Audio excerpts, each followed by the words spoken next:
ドジャースのベッツがホストを務める番組で、ゲストにマンシーを迎え、先日話題となった大谷選手とキャッチャーのラッシングの問題について語るシーンがあったので、そのシーンを抜粋して翻訳しました。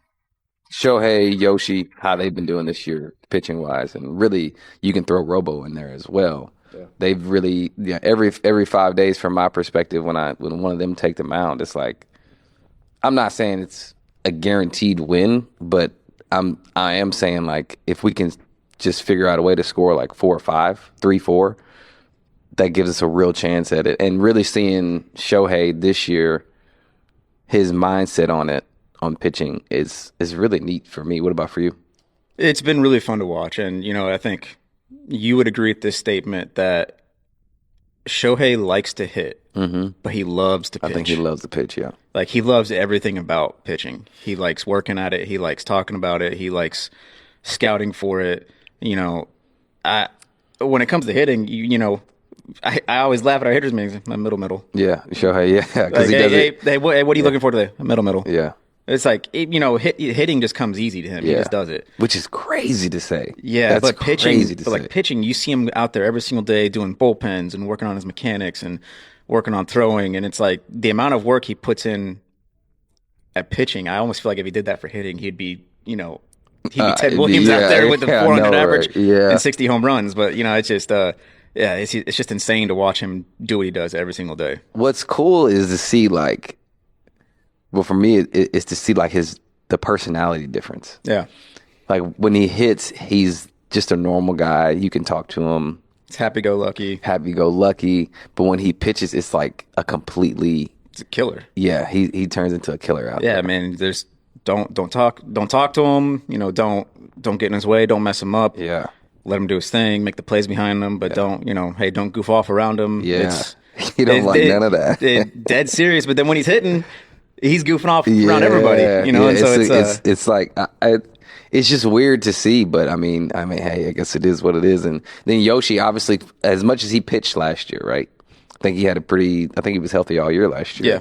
Then pitched what he did in the postseason, and then to now come around and do what he's doing now. It's like I don't think I've ever seen anybody stay healthy and be as good for this long.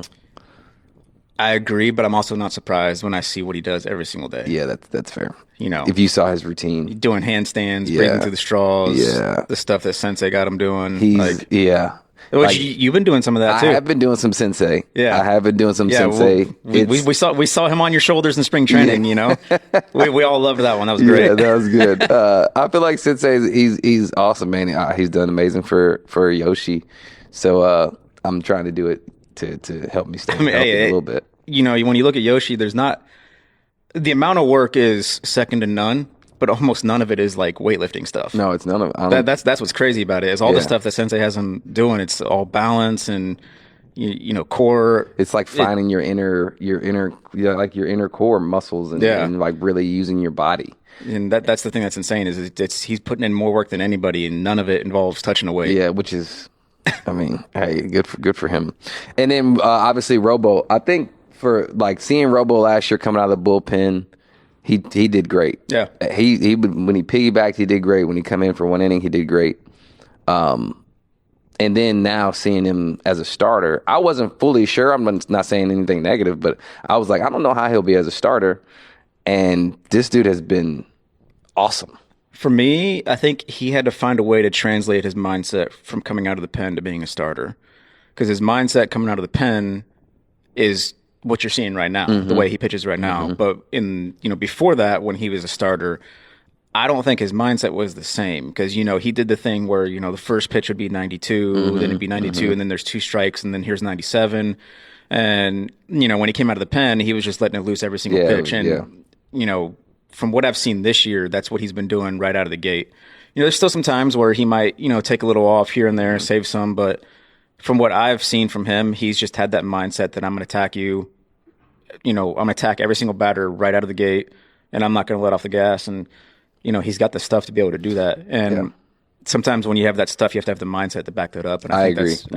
They match. I think that's what he's found. He gets up, and I see him now, and I'm sure you do as well. Like, I see him study. I see him doing all the things that he needs to do to be successful prior to. Yeah, he puts in the work. Yeah, and now when he gets up there, you can see his confidence. You can see how much he competes. And to your point, he has the stuff to do it, match with the mindset. And so this isn't luck. I feel like this is like Robo is a really good pitcher. Yeah, there's nothing about this that is luck. Yeah. And, like you said, him putting in the work, doing the scouting and everything. Like, I love seeing that from like an offensive player. Because I feel like we sit there and we do so much scouting and video, looking at video about the opposing pitcher. And then I feel like they're just like, okay, all right, I'm gonna go out there and pitch. Like, it doesn't work. And so I love to see our pitchers put in that kind of work and do their homework on what pitch can I throw to certain guys, what zones can I attack. I like seeing the pitcher put in that kind of work, and you see the results when they do that. Yeah, exactly. I know Rush. It's a lot for him. Seeing Smitty not there, I think I in specific took for granted how much he carried for us, especially on the pitching side. And now seeing Rush kind of going through it and seeing like how hard it is for him and how he's stepping up, and he's doing his best. Like, he needs experience, right? And this is his experience, and I feel like he's learning on the fly. He is getting better. He's getting better, and it takes a little time, right? But seeing not having Smitty and seeing what he did for the pitching staff on top of hitting makes me really appreciate, wow, Will Smith really does do a lot for us. And now having Rush trying to step in and do that, that's really hard for him, especially being a rookie. Yeah, well, let's start by saying Rush is doing an amazing job. He's doing an amazing job. But like you said, it does make you appreciate exactly what Will does. And, Will was the same when he was at that stage. Yep, exactly. Will had to learn. Yep. And, Will had to learn with Kirsch, which is much tougher. A little bit tougher, I mean, and I think, but I also think that's one of the things that was good for Will. And I think, you look at what Rush is doing with Shohei and with Yama, like, it's good for him to understand. And, we talk about this in the infield all the time, like, why are we calling certain pitches in these situations? And, not that we're second guessing anybody, but you start getting this feel for the game that I think Rush is still learning. Sometimes it's okay to get away from what the sheet is telling you to call. And that was the thing that I think Will learned with Kirsch a lot, because, what's Kirsch throwing? He's throwing a fastball slider, and it's going to be into a right-handed batter. Well, there's a lot of times when Will would look at the sheet and be like, well, we can't throw a slider to this guy. He hits it. And it's like, that's what Kirsch is going to throw. That's his best pitch. He needs to throw it. And I think that helped Will learn. Sometimes it's okay to go off script and, do things that maybe the data says is not what you should do.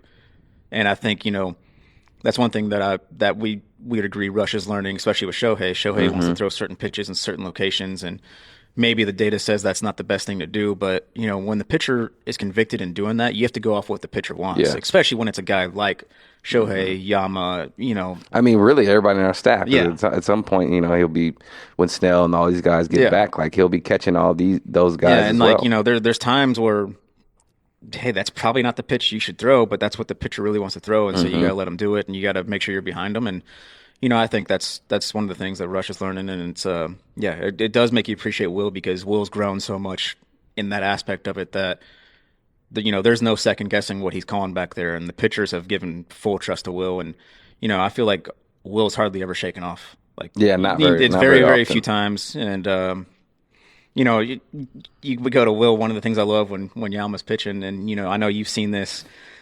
Yama goes to his pitch comm, right? And he'll call a pitch, and he looks at Will, and he's like, he wants to make sure Will thinks it's a good pitch to throw. And then that's where Will is like, if that's what you want to throw, then yes. Yeah. Like, that's for sure. That's the best pitch you should throw. For sure. I knew, and then I know I want to speak a little bit about the situation in Minnesota with Rush and Shohei.